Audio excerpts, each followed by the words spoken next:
Hey there, Scorpio. How you doing? So this is the 2-week forecast coming at you for the next 2 weeks, starting from the full moon in Sagittarius, taking you all the way to the new moon in Cancer on the 25th of June. Now, Jupiter has only just kind of moved into the sign of Cancer, and obviously this is bringing up a whole load of new sort of experiences for you. It's a fellow water sign, and so that works really beautifully with all that Scorpio energy. Jupiter's the man of the match, I have to say. He's doing a lot during this 2-week period. And so it would be wise to pay attention to that, I would say, especially seeing as the new moon is in a conjunction with it on the 25th. So, yeah, we're really working with the 2nd and the 8th house in your birth chart and then into the 9th. So I wonder what's going to come from it. If you're new to this channel, my name's Louisa Tanner-Munson. I look at the stars on a fortnightly basis, really to give you a little bit of clarity at times when things actually seem quite nuts.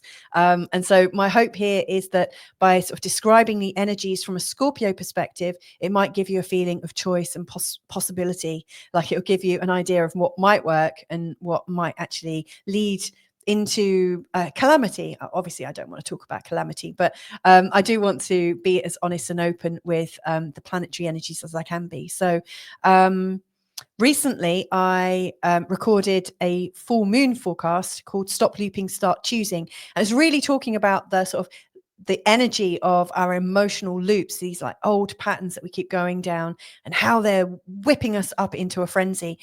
I really think we're coming into a time where we're going to start to choose what is right for us. And as the new Cancerian moon comes in, it's going to be talking about a new story. So what is that story? Let's have a look. So just going to bring up this the slides. Now, actually, before I go any further, I just want to say this is designed with a whole sign Western tropical model. And so I'm really looking at your ascendant sign. So I've got a Scorpio ascendant. Maybe you do. I know lots of people watch their sun signs as well, and that's completely fine. Now, if you are a whole sign person, you're learning in whole sign, you practice astrology in whole sign, Scorpio is the one for you for sure. But if you're like me, somebody who loves Placidus charting, you'll know that you most likely have Scorpio and Sagittarius in your first house. And so what I would recommend is that you listen to Scorpio and also listen to Sagittarius, because they'll both hold true for you. So hopefully that's of help. Anyway, I've got 2 charts to look at, the new moon and the full moon chart. But before I do that, I just want to quickly express my gratitude to everybody that sponsors and helps me with this channel. I just really adore you. Thank you so much. You make my life much more easy in terms of managing this channel. Thank you. So anyway, here's the Scorpio forecast full moon chart. You'll see Scorpio is here in the prime position in the first house. And you can see here that the full moon is in your second house to do with money and resources and how all of that works out for you. And the 8th house is really highlighting where kind of like your ego's been for a little while, kind of what's arising for you on a day-by-day basis. You know, it's really showing that right now you're in other people's money kind of place. You know, the 8th house shows us all those secret psychological things that have been going on for us. It reveals hidden trauma. It comes up so that we can no longer ignore it and we have to deal with it. So to me, I think of it a bit like a compost bin. It's kind of breaking down all those bits that are outworn and no longer needed. And then it's refreshing everything. You know, once you get rid of an old hurt or, you know, an old feeling of guilt and shame or something like that, you know, you're fresh, you are released. You know, all these heavy emotions bring us down. And so the 8th house is pretty heavy. It shows what is happening between us and our partners, like the baggage, you could say. So, you know, whilst this is all about your money and how you value yourself, right now there's a lot going on with your partner and how they value themselves. You know, what are they bringing to the table, how that's affecting you, and so on and so forth. And of course, that brings up a whole multitude of issues for sure. You know, the 8th house is also about where you're coming up against your capability, a bit like, you know, the Peter principle. You can only get as far as your capability, and it's really encouraging you, this 8th house, to take the next step and leave one part of your life behind and move forwards.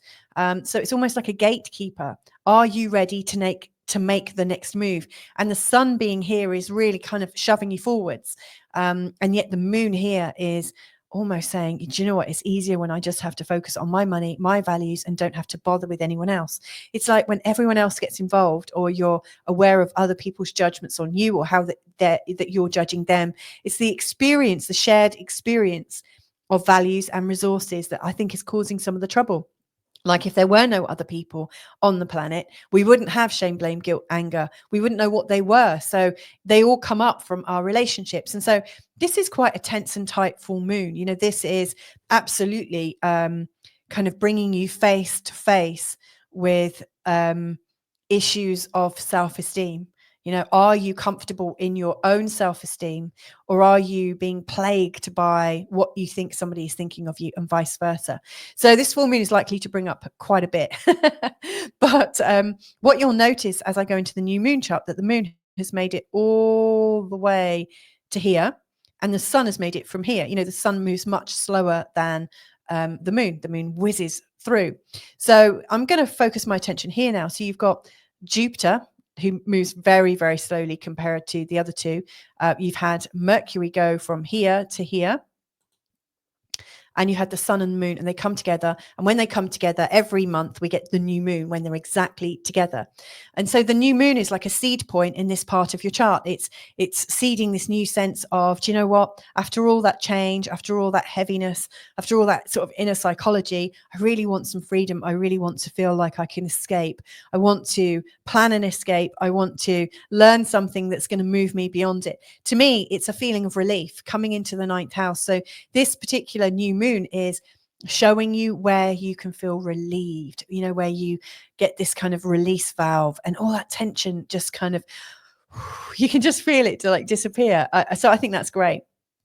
Now, this is also in the sign of Cancer, and so it is full of emotion. So your escape valve, your desire to move far away, also involves you having roots. You know, the sign of Cancer involves stories, involves a sense of belonging, a sense of home. And so, you know, how can you feel secure and safe when you're far away? How can you feel at home when you're far away? And so, you know, this isn't just about moving to another country, like I've done, funnily enough.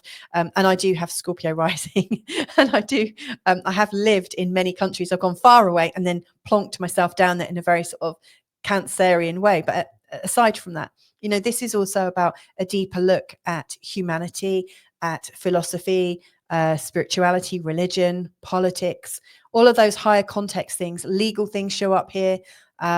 This is a place of teaching. And of course, you can never really teach anything with great context unless you've experienced things outside of your comfort zone, outside of your early childhood and your community, and gone right to the other side of the world, or right to the other way of thinking. You know, it takes a different perspective. And so with this new moon coming up, there is a huge amount of fresh perspective that is to help you feel at home. It's full of compassion, full of kindness and caring. It's also in a conjunction with Jupiter. So there's definitely a sort of expansion pathway arriving for you. Now, I just want to, so, I mean, you know, from full moon where you're feeling tense to new moon where you're feeling, that sense of release. Isn't that cool? I mean, you know, through the full moon where everything is really illuminated, the full moon is obviously shining bright. Everything is showing up, all of your fears and stuff. And all of your irritations and upsets. And then when we come to the new moon, it's like all of that illumination has kind of died down. And the only illumination you're getting is from yourself. You're having to self-illuminate. You're having to go within to find your wisdom. And of course, in this part of the chart, it's brilliant. It's definitely available. So yeah, some interesting stuff coming up. But along the way, there are some really eggy parts to it. And I mean, by eggy, I mean it's a bit stinky, you know? So we've got these squares. We've got Mars in a square to Uranus, Jupiter in a square to Saturn. We've got Jupiter in a square to Neptune, the Sun in a square to Saturn, the Sun in a square to Neptune. During that time, the Sun is also changing signs, going into the sign of Cancer. So that is the equinox point, the solstice point. We've got the summer solstice in the northern hemisphere, the winter solstice in the southern hemisphere. So it's a change of seasons. These change of seasons change things. You know, you're either really going towards, you know, you're like everything is vastly illuminated, because in the northern hemisphere where I am, you know, we have the longest day of the year. Now, in the southern hemisphere, you have the longest night of the year. So wherever we are in the world, we are experiencing things with a whole new perception at its height, you know. So we are really experiencing things in a big way to be able to forge a new direction. So this is really big, you know, that we've got the sun going into Cancer and and then the new moon straight after in a conjunction with Jupiter. It's big stuff. So these squares, I just want to tell you a little bit about those because they are really churning emotions in a really big way. So Mars is in the square to Uranus. So Mars is obviously one of your rulers. The other one would be Pluto. But Mars in a square to, I'll just show you where it is. It's early on. It's on the 15th. Uranus is in the 7th house to do with how you're experiencing other people, and Mars is in the 10th house. So to me, it feels like there is shock coming from the people around you or from people in general. It just feels like people are unreliable. And then you're wanting to change the world. Like, with your Mars in the 10th house, you're really working hard and you don't have time for everybody else's shocks. You don't have time for everybody else's crap coming up. And so it's a real sort of a moment of frustration. You've also got Jupiter square Saturn now. This is a real sort of like nexus point. And in fact, you'll see in the description notes, I've written a little bit about this time from full moon to new moon. And what I see is also happening is we've got this confusion down here, Saturn and the Neptune energy. They're really coming into this place like a dream. I've written dreamlike haze. There's doubt, a sense of why didn't I see this before? Almost like we're realizing new things and a bit shocked by it, also feeling a bit confused that we maybe didn't see things in the same way as before. And the veil is lifting. There is a new truth surfacing. And funnily enough, we might all, and I suspect this to be true, we might, even though the truth is arising for us, I'm pretty sure each of us is arising into a different truth. I definitely feel that people with a very strong political feeling on either way will be awakening to their truth and really feel that it's their truth. So there's this like really sort of like deep confusion. There's this like we're trying to learn to speak and tell our stories, because like Mercury and Jupiter up here in the sign of Cancer, we're trying to share our stories with as much compassion as possible and really trying to work out how to get clear, using our own language without the distortion of what we've been experiencing. So this is a tumultuous time, and I do think there's going to be some massive world events. Obviously, I already know that the very well timed protests that are going on. I mean, could you find a more tumultuous time astrologically this year to have a whole series of protests? Probably not. This is really whipping this up in a frenzy. So I always think what's going on outside is happening on the inside as well in your own unique way as you're processing that information. So Jupiter and Saturn is about sort of expansion versus stability. And the tension that's caused between those. This has been brewing since August of last year. Jupiter and Saturn have already gone into 2 squares and then come out of them. This is their 3rd and final one before their next round, which won't be in another 9 years. So it's like the old and the new, the retracted and the expanded, and the tension that's arising. And I really see that in world events. Then Jupiter is in a square to Neptune, which I have in my birth chart, by the way. It really makes you doubt yourself, because you can be feeling really magnificent on the one hand and then feeling quite confused. And there's a bit of a bit of confusion that can arise around that. So that's not clear. There are these markers of things not being clear.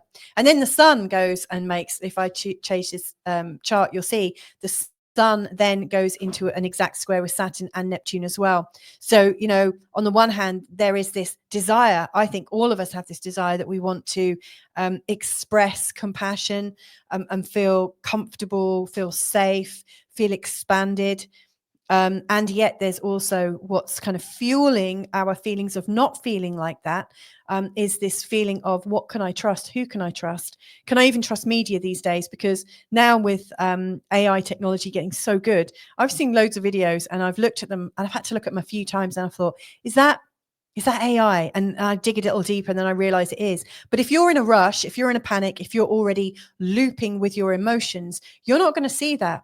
When we are looped up, we don't have our discernment. We're in fear. Fear stops us from from seeing things rationally. All we see when we're afraid is more things to like spin the fear. So yeah, this is a really interesting time to be alive for sure. And God only knows what's going to happen. So yeah, this is like a tense time between the 15th and 22nd in particular. And then as we're coming up to the new moon, you know, the sun has passed out of these squares, like still in it, but you know, the other side there separating. Jupiter's also separating from those squares. And so this new moon in Cancer, I think, is a beautiful, natural, beautiful little seed of gentleness that we can plant. So I really hope that you're able to plant something or feel comfortable with something to create safety where you are. Yeah, between the unknown and the known, there's so much tension right now. So there you go. I hope that's a little bit helpful. Last couple of pointers. On the day of the new moon, there's also 2 yods. Now, these yods, they come up when you have 2 of these green lines pointing towards a planet. So you've got a yod pointing towards Mars, which is one of your rulers, and then there's a yod pointing to the other ruler, which is Pluto. Now these yods I think of as pages in tarot. They are new choices, they're new choice points, and they're delicate, so they may well not amount to anything, but there is, to me, it feels like there's a choice for you right now to take practical, small, local action, you know, with good friends, you know, like this sense of practical action that maybe is giving back, that is maybe helpful, but practical action. And then the other choice, as I see it, is to really kind of protect your home or feel strong in your home, like really strong, kind of idealistic in your home, ideological in your home. To me, they are both showing as little pointers of different directions, but ultimately I really think the real direction is to go within, which is part of the coming to the new moon cycle, you know, coming back to nothing. It is learning to trust yourself, but also learning to trust yourself with that feeling of release. So I'm going to leave that there. I hope that was helpful to you, a bit longer than I was expecting it to be. If you want to go deeper, and with these 2 charts, I have also created a love forecast, a relationship and a connection forecast, and also a career and an ambition forecast. I release these every time I release these ones, like every new moon and every full moon. I'm also releasing 2 other ones, and they go to people who have joined my membership. There are loads of other perks there, and they're all listed below in the description box. So if that sounds like something that might be useful, it gives you a deep dive and all sorts of other bonuses and perks, then check it out. If you want me to take a look at your chart and put it into context, or give you a different sort of perception, ask me a question about it, then you can also just book into my diary. My links are below to be able to do that. Finally, there is also a WhatsApp astrological service, and right now I've been given a link. If you click on that link, you can ask 5 questions, 5 free questions to deep dive into your birth chart, and that might be really helpful too. So there's 3 ways that you could find some instant relief today. So anyway, sending you loads of love wherever you are. Hope you have a good one, and catch you real soon with another forecast. Bye for now.